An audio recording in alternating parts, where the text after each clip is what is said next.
आज का लेक्चर हम लोग स्टार्ट करने वाले हैं डाइजेस्टिव सिस्टम के साथ। जैसा कि आप जानते हैं डाइजेस्टिव सिस्टम में लीवर ही काफी इंपॉर्टेंट ऑर्गन होती है डाइजेशन से रिलेटेड। उसी प्रकार और भी ऑर्गन होती है, स्टमक, स्मॉल इंटेस्टाइन, ये सब के बारे में भी हम एक एक करके पढ़ेंगे। तो ये लेक्चर आपके लिए काफी इंपॉर्टेंट होगी, इस लेक्चर को मिस ना करें और लास्ट तक बने रहिए हमारे साथ। Hi guys, welcome back our YouTube channel लर्नरडा।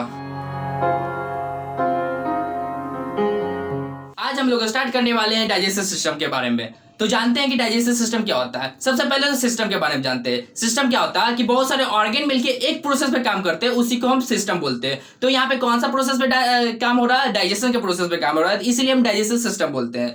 तो एग्जांपल में ले रहे, जैसे भी कंप्यूटर भी एक सिस्टम है। तो बहुत सारा पार्ट मिलके एक प्रोसेस में काम होता है, उसी को हम सिस्टम बोलते हैं। तो उसमें कौन कौन सा पार्ट होता है? सीपीयू, कीबोर्ड, माउस, बहुत सारा पार्ट मिलके एक कंप्यूटर बनता है। यहाँ पर भी वही हिसाब है कि बहुत सारे ऑर्गन मिलके एक प्रोसेस में काम होता है, उसी को हम सिस्टम बोलते हैं। यहाँ पे कौन सा प्रोसेस पे काम हो रहा है? डाइजेशन के प्रोसेस पे काम हो रहा है, इसीलिए हम डाइजेशन सिस्टम बोलते हैं। आइए अब स्टमक के बारे में जानते हैं कि स्टमक क्या होती है और स्टमक का फंक्शन क्या होता है।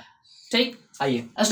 स्टमक जे शेप का होता है। सबसे पहले तो आपको ये दिख रहा होगा कि यहाँ पे फिगर में कि ये जे शेप का होता है और ये होता है थिक बाल, मतलब कि इसका वाल जो है, ये ऑर्गन जो है, ये ऑर्गन का जो बाल है वो थिक होती है। और ये widest part of alimentary canal होता है। तो सबसे पहले जानते हैं कि एलिमेंट्री कैनाल क्या होता है। एलिमेंट्री कैनाल माउथ से एनस तक का जो होल पार्ट जिसमें डाइजेशन प्रोसेस होता है उसको हम एलिमेंट्री कैनाल कहते हैं। एलिमेंट्री कैनाल का वाइडेस्ट पार्ट होता है स्टमक। ओके, अब आते हैं the wall of stomach contain gastric gland. तो गैस्ट्रिक ग्लैंड इसका वॉल कंटेन करता है। तो गैस्ट्रिक ग्लैंड कौन कौन सी होती है? गैस्ट्रिक ग्लैंड जैसे कि दिख रहा होगा, हाइड्रोक्लोरिक एसिड, मकस और पेप्सिन। तो हाइड्रोक्लोरिक एसिड, मकस और पेप्सिन तीन तरह का गैस्ट्रिक ग्लैंड होते हैं। वो हाइड्रोक्लोरिक क्या करता है? हाइड्रोक्लोरिक जो है फूड के थ्रू जो बैक्टीरिया अंदर गया, वो जो है उसको मारता है और सिस्टम को एसिडिक बनाता है। सिंपल सा काम है। हाइड्रोक्लोरिक एसिड का नाम ही से पता चला कि एसिड है, ये एसिड है। तो ये इसका कुछ काम नहीं है। इसका जो बैक्टीरिया इंटर हुआ फूड के थ्रू, उसको सिर्फ मारने का काम करता है HCl और सिस्टम को एसिडिक बनाता है। तो यहाँ पे देखते हैं कि स्टमक तीन पार्ट में बटा हुआ है। पहला पार्ट अपर पार्ट होता है कार्डियक, सेकंड पार्ट होता है फंडस और थर्ड पार्ट होता है गैस्ट्रिक पोर्शन। कार्डियक इसका क्यों नाम पड़ा? क्योंकि कार्डियक मतलब हार्ट के बगल में होता है, इसलिए कार्डियक नाम पड़ा। हार्ट जो है वो कार्डियक मसल से बनी होती है, इसीलिए इसका भी नाम कार्डियक पड़ा। और इसी में जो है HCl होती है। ठीक, HCl इस मीडियम को एसिडिक करती है और जो फूड के थ्रू जो इंटर होते हैं बैक्टीरिया उसको मारती है। ठीक है, अब सेकंड बात रहा कि आपका एक क्वेश्चन हो रहा होगा कि ये जो एसिड है तो इसका जो सरफेस पे वाल पे कोई प्रभाव पड़ता है कि नहीं? तो बच्चों यहाँ पे कोई प्रभाव नहीं पड़ता। क्यों?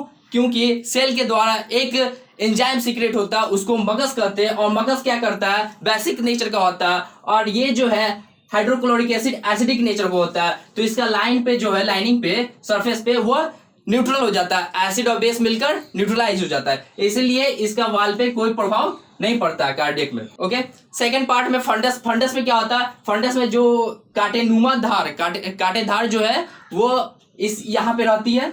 ठीक, जब हम लोग को भूख लगता है तो सब लोग कहते हैं कि चूहा कूद रहा है, लेकिन चूहा नहीं कूदता है, ये चुभता है, चुभने लगता है। जब ज्यादा भूख लगती है तो ये चुभने लगता है। ठीक है, फंडस में इतना ही काम है। तो कार्डियक में आता है, कार्डियक में हाइड्रोक्लोरिक एसिड का काम होता है बैक्टीरिया को मारना। ठीक है, तो ज्यादा से ज्यादा भोजन का सेवन करेंगे तो उसमें क्या होगा कि हाइड्रोक्लोरिक एसिड ज्यादा निकलेगा। तो ज्यादा निकलेगा तो एसिडिटी होगा। जैसे हम पार्टी फंक्शन में हम लोग जाते हैं, तो वहां पे रसगुल्ला, पूड़ी ये सब रहता है, तो सब लोग दवा के खा लेते हैं। दवा खाते हैं तो ज्यादा एसिडिटी होता है उसके बाद।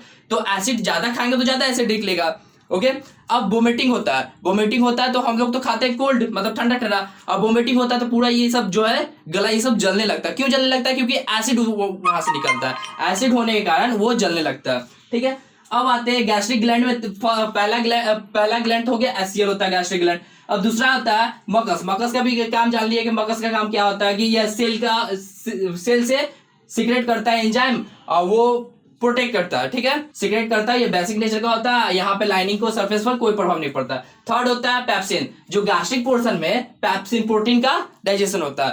पेप्सिन क्या करता है कि पेप्सिन जो है वो प्रोटीन को पेप्टोन्स में डाइजेस्ट करता है। पेप्सिन को क्या करता है? पेप्टोन में डाइजेस्ट करता है। ठीक है, इतना ही काम है इसका।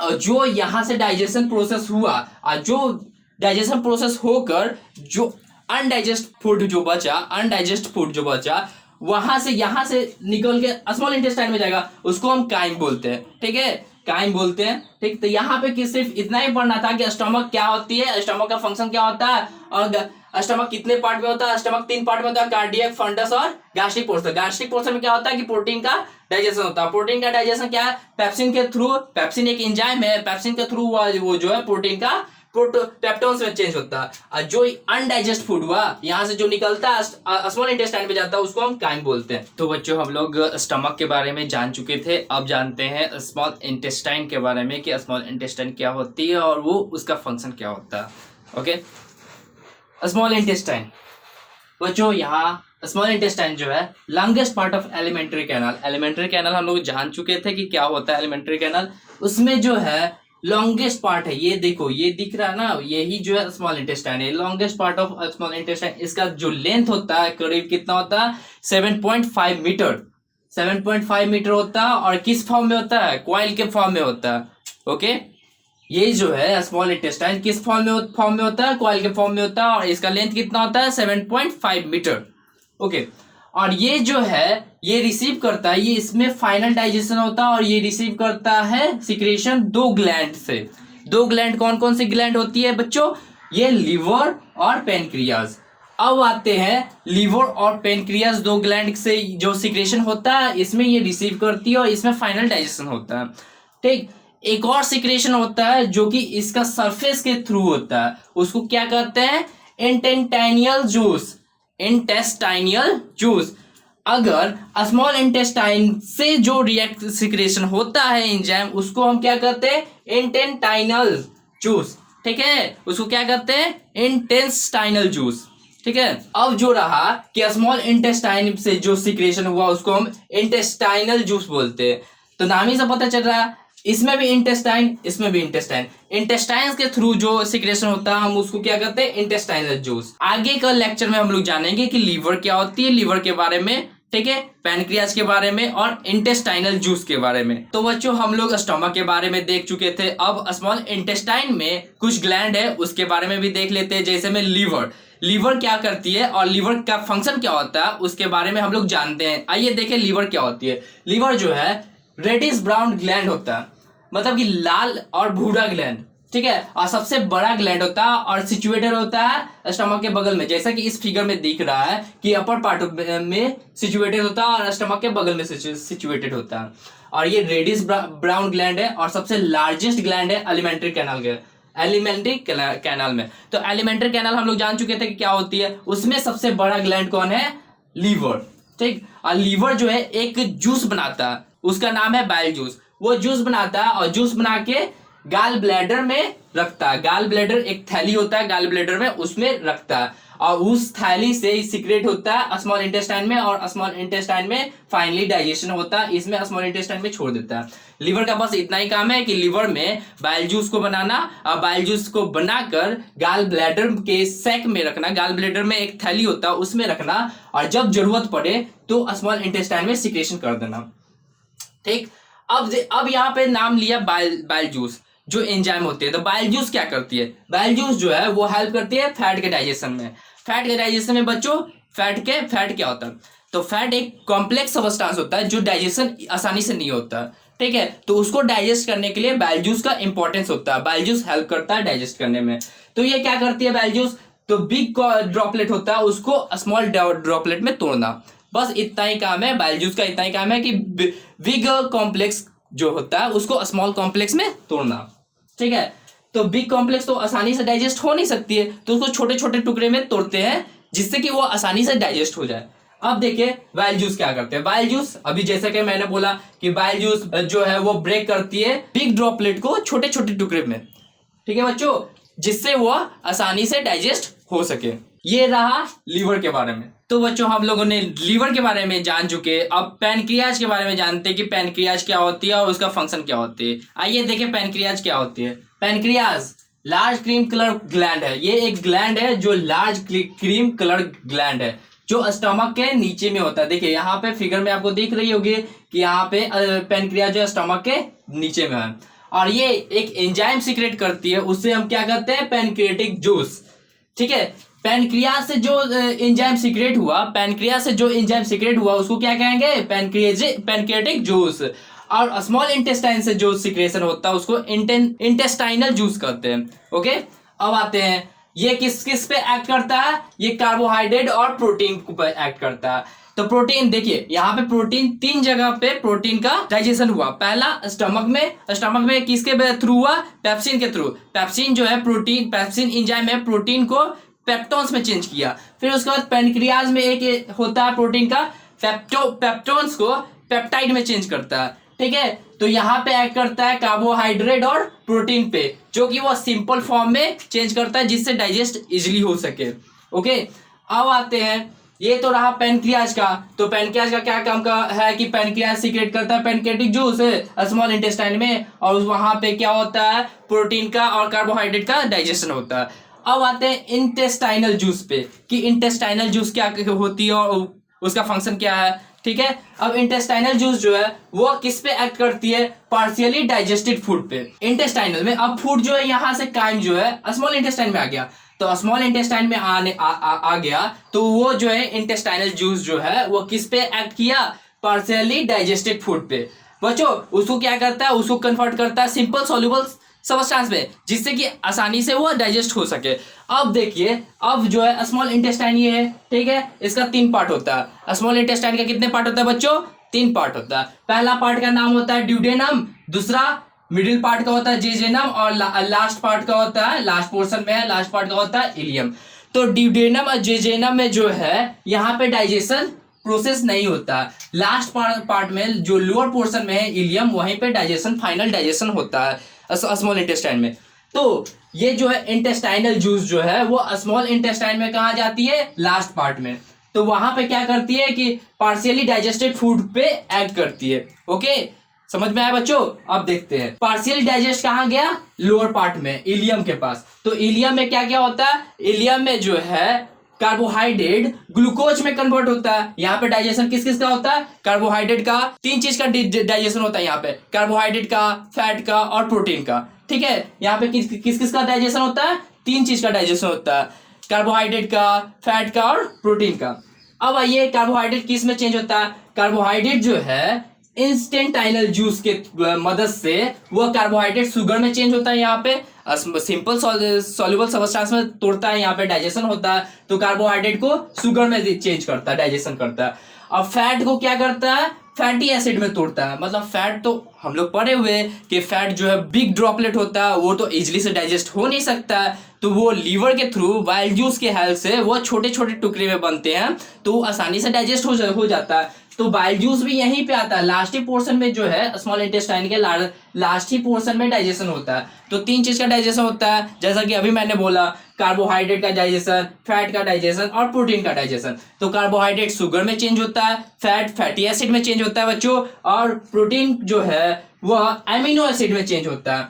किसके हेल्प से, ये 3 जूस के हेल्प से, इंस्टेंटाइनल जूस, पैनक्रियाटिक जूस और बाइल जूस। 3 जूस के हेल्प से यहाँ पे जो है कार्बोहाइड्रेट, फैट और प्रोटीन का डाइजेशन होता है। अब देखें प्रोटीन जो है एमिनो एसिड में चेंज होती है। तो प्रोटीन का 3 जगह पे डाइजेशन होता है। पहला स्टमक में डाइजेशन होता है पेप्सिन एंजाइम के थ्रू, जो प्रोटीन को पेप्टोन्स में तोड़ना। दूसरा क्या होता है, पैनक्रियाज में। पैनक्रियाज क्या करती है कि वो जो है प्रोटीन को, पेप्टोन्स को पेप्टाइड में चेंज करना। और यहाँ पे स्मॉल इंटेस्टाइन के लास्ट पोर्शन में जो है पेप्टाइड को किस में चेंज करना, एमिनो एसिड में चेंज करना। किस किस के हेल्प से, इंटेस्टाइनल जूस, पैनक्रियाटिक जूस और बाइल जूस के हेल्प से। बस इतना ही जो है, और फाइनल डाइजेशन इसमें हो जाता है। कहाँ पे फाइनल डाइजेशन होता है, स्मॉल इंटेस्टाइन के लोअर पोर्शन में, जिसे हम इलियम कहते हैं बच्चों।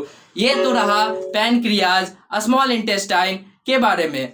अब आते हैं, ये तो रहा लीवर के बारे में, पैनक्रियाज के बारे में और इंटेस्टाइनल जूस के बारे में, जो कि क्या क्या करती है, क्या क्या फंक्शन होता है और कहाँ पे फाइनल डाइजेशन होता है। इसके बारे में हम लोग अच्छा से जान चुके हैं। तो बच्चों हम लोगों ने अभी तक क्या क्या पढ़ लिया, इंजेक्शन पढ़ लिया, डाइजेशन में भी बहुत सारे टॉपिक पढ़ लिए, लीवर, स्मॉल इंटेस्टाइन, पैनक्रियाज, ये सब के बारे में पढ़ लिया। उसके बाद डाइजेशन प्रोसेस होने के बाद अब एब्जॉर्प्शन प्रोसेस पढ़ते हैं कि एब्जॉर्प्शन प्रोसेस में क्या होता है, एब्जॉर्प्शन प्रोसेस क्या है, उसका फंक्शन क्या है।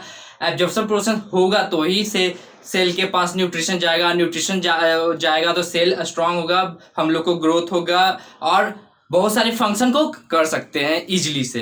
ठीक है, तो आइए हम लोग देखते हैं कि एब्जॉर्प्शन में क्या क्या होती है। एब्जॉर्प्शन ये प्रोसेस जो है स्मॉल इंटेस्टाइन में होती है। जैसा कि स्मॉल इंटेस्टाइन में फाइनल डाइजेशन होने के बाद उसका न्यूट्रिशन जो बचा उसको तो एब्जॉर्ब होगा। न्यूट्रिशन अगर एब्जॉर्ब होगा तो हर एक सेल में जाएगा। ओके, हर एक सेल में जाएगा तो ग्रोथ अच्छा होगा तो हर एक लाइफ प्रोसेस को कर सकते हैं। ओके, अब आइए कि ये स्मॉल इंटेस्टाइन में होती क्यों है। ठीक है, पहला क्वेश्चन आप लोग को एराइज हो सकता है कि सर स्मॉल इंटेस्टाइन में ये होती क्यों है। स्मॉल इंटेस्टाइन में इसीलिए होती है कि इसका जो इनर वॉल होता है उसमें विल्ली होता है। विल्ली क्या करती है कि विल्ली जो है वो कैपिलरी ट्यूब से कनेक्ट होती है। अब विल्ली होती कैसी है? विल्ली जो है ये फिंगर लाइक प्रोजेक्शन होता है, जैसे में कि ऐसा, ये जो है इसमें स्मॉल इंटेस्टाइन के बाल में। ठीक है, स्मॉल इंटेस्टाइन के बाल में क्या होती है? विल्ली क्या होती है? फिंगर लाइक प्रोजेक्शन कैसे होता है? ऐसे होता है। ठीक है, इसमें क्या होता है कि ये जो कनेक्ट होता है कैपिलरी ट्यूब से इसलिए कनेक्ट होता है कि जो न्यूट्रिशन को एब्जॉर्ब किया वह ब्लड में मिल गया। अब ब्लड के थ्रू हर एक सेल में इसको पहुंचा दिया तो सेल ग्रोथ हुआ तो हम लोग का ग्रोथ हुआ तो लाइफ प्रोसेस अच्छा से होगा, एनर्जी मिलेगा। ओके, अब आइए कि ये जो है कैपिलरी ट्यूब से कनेक्ट होता है, जैसा कि मैंने बोला। तो कैपिलरी ट्यूब से ये कनेक्ट इसीलिए होता है क्योंकि वो ब्लड को में मिला सके न्यूट्रिशन को, सबसे पहली बात। दूसरी बात है कि ये जो विल्ली जो है वह इनर वॉल में जो है स्मॉल इंटेस्टाइन में क्यों होता है। ठीक है, तो सबसे पहले ही कहने का मतलब कि एब्जॉर्प्शन स्मॉल इंटेस्टाइन में होता क्यों है। एब्जॉर्प्शन स्मॉल इंटेस्टाइन में इसलिए होता है क्योंकि इसमें विल्ली होता है, Willey finger like projection. Willey जो है वह कैपिलरी ट्यूब से मिला हुआ होता है, तो न्यूट्रिशन जो एब्जॉर्ब करते हैं तो कैपिलरी ट्यूब से मिला होता है और कैपिलरी ट्यूब में ब्लड फ्लो करता है। आप लोग जानते हैं जैसा कि ब्लड में मिल जाता है और ब्लड जो है सेल तक पहुंच जाता है। तो इसमें लार्ज सरफेस एरिया होता है विल्ली में, तो उसी से वो एब्जॉर्ब करता है न्यूट्रिशन, यानी पानी की तरह होता है, पानी को एब्जॉर्ब किया जाता है। तो डाइजेशन भी सॉल्युबल सब्सटेंस होता है तो वो उसको एब्जॉर्ब किया जाता है। तो एब्जॉर्ब करने के बाद जो विल्ली है वो कैपिलरी ट्यूब से कनेक्ट होती है। तो कैपिलरी ट्यूब से कनेक्ट इसीलिए होते हैं कि वो ब्लड में मिल जाता है और ब्लड जो है हर एक सेल तक पहुंचाता है न्यूट्रिशन को, इसलिए पहुंचाता है कि सेल अच्छा हो, और सेल अच्छा होगा तो हमारा ग्रोथ होगा, बॉडी अच्छा होगा, हेल्थ अच्छा होगा और हर एक लाइफ प्रोसेस हम लोग कर सकते हैं, एनर्जी हम लोग को मिलेगी। सिंपल सी बात। दूसरा है, ये तो हम लोग अभी बोले कि surface of villi absorb the digestion food material and pass through the blood capillary। ठीक है, एब्जॉर्ब करता है डाइजेस्टिव फूड को और वो पास करता है ब्लड कैपिलरी में। कैपिलरी में ब्लड होता है, ब्लड के थ्रू हर एक सेल में पहुंच जाता है। ठीक है, जैसा कि अभी मैंने बोला जो एब्जॉर्ब फूड है वह सेल तक कैरी होता है, बॉडी के सेल तक कैरी होता है, किसके थ्रू? ब्लड के थ्रू इसलिए कैरी होता है क्योंकि वह ब्लड जो है हर एक सेल तक जा सकता है, क्योंकि वो बॉडी में ब्लड ही फ्लो करता है, तो ब्लड जो है हर एक सेल तक जा सकता है और उसमें न्यूट्रिशन एब्जॉर्ब होता है, तो सेल तक पहुंचाने का काम ब्लड करता है। ठीक है, और जो फूड सेल तक पहुंचा वो तो यूटिलाइज कर लेगा न्यूट्रिशन को। ठीक है, और फिर उसके बाद एनर्जी रिलीज करेगा जिससे कि काम कर सके। यहाँ तक हम लोगों ने पढ़ लिया इंजेक्शन के बारे में, डाइजेशन के बारे में। डाइजेशन में बहुत सारे जो है प्रोसेस होते हैं उसके बारे में भी पढ़ लिया, लीवर, पैनक्रियाज, स्टमक, इसके बारे में हम लोगों ने पढ़ लिया। अब एब्जॉर्प्शन के बारे में भी हम लोग पढ़ लिया कि एब्जॉर्प्शन जो है स्मॉल इंटेस्टाइन में होता है। डाइजेशन होने के बाद तो न्यूट्रिशन ऑब्जर्व हो गए, तो ऑब्जर्व करने के लिए और हर एक सेल तक पहुंचाने के लिए कि क्या क्या काम करता है उसके बारे में हम लोग पढ़ लिया एब्जॉर्प्शन के बारे में। इसके बाद एसिमिलेशन है, डाइजेस्टिव टॉपिक का लास्ट टॉपिक है एसिमिलेशन, और स्क्रीनशॉट लेना चाहते हैं तो ले लो। तो हम लोग डाइजेशन प्रोसेस देख रहे थे, तो डाइजेशन प्रोसेस में लास्ट प्रोसेस है assimilation of food. Assimilation of food कैसे होता है, वो क्या होते हैं, इसके बारे में हम लोग जानते हैं। ठीक है, तो एसिमिलेशन ऑफ फूड क्या होती है? तो एसिमिलेशन ऑफ फूड जो है जो ब्लड के द्वारा कैरी होती है और पूरे सेल में, पूरे ऑर्गेन में वो पहुंचती है, जिससे हम लोग परफॉर्म कर सकते हैं। ठीक है, जैसा कि मैंने अभी बोला, the blood carry the observe digestive food from the small intestine to different organ of the body. जो स्मॉल इंटेस्टाइन से जो डाइजेस्टिव फूड है वो ब्लड के थ्रू बहुत सारे ऑर्गेन में जाती है, ठीक है। वो कॉम्प्लेक्स सबस्टांस को वो बिल्डअप करती है, जैसे कि प्रोटीन जो है वो बॉडी को ग्रोथ के लिए हेल्प होती है और वो टिश्यू पे रिपेयर करती है, ओके। बॉडी के ग्रोथ के लिए हेल्प होती है और टिश्यू का रिपेयर करती है। क्या करती है प्रोटीन? बॉडी को ग्रोथ करती है और टिश्यू को रिपेयर करती है। फिर उसके बाद ये जो फाइनल स्टेज है डाइजेशन का। डाइजेशन में क्या होता है? डाइजेशन प्रोसेस होना, फिर उसके बाद एब्जॉर्प्शन होना, तभी एसिमिलेशन होता है। एब्जॉर्प्शन होता है क्या? न्यूट्रिशन का एब्जॉर्प्शन होता है और एसिमिलेशन के थ्रू ब्लड के थ्रू सारे बॉडी में सारे सेल में जाती है, जिससे कि हम लोग का ग्रोथ अच्छा हो सके और प्रोसेस अच्छा से कर सके। अब आते हैं सेल में क्या होती है कि ग्लूकोज जो है वो ब्रेक डाउन होती है। ग्लूकोज ब्रेक डाउन क्यों होती है? क्योंकि ऑक्सीजन के हेल्प से वो ब्रेक डाउन होती है। ऑक्सीजन को कार्बन डाइऑक्साइड में कन्वर्ट करती है और कार्बन डाइऑक्साइड को वो रिलीज करती है। ऑक्सीजन को क्या करती है? कार्बन डाइऑक्साइड में कन्वर्ट। ऑक्सीजन इनटेक करना, कार्बन डाइऑक्साइड छोड़ना, तो कार्बन ऑक्सीजन को के प्रेजेंस में ग्लूकोज का ब्रेकडाउन होना और कार्बन डाइऑक्साइड का रिलीज होना, ठीक है। इतना तो था एसिमिलेशन। एब्जॉर्प्शन के बाद एसिमिलेशन होना, फिर उसके बाद जो एसिमिलेशन हो गया, ऑब्जॉर्प्शन हो गया, जो बचा अनडाइजेस्ट फूड है ना, वो स्मॉल इंटेस्टाइन से क्या लार्ज इंटेस्टाइन में, स्मॉल इंटेस्टाइन में डाइजेशन हो गया, प्रोसेस हो गया, डाइजेशन प्रोसेस हो गया, एब्जॉर्प्शन हो गया और एसिमिलेशन हो गया।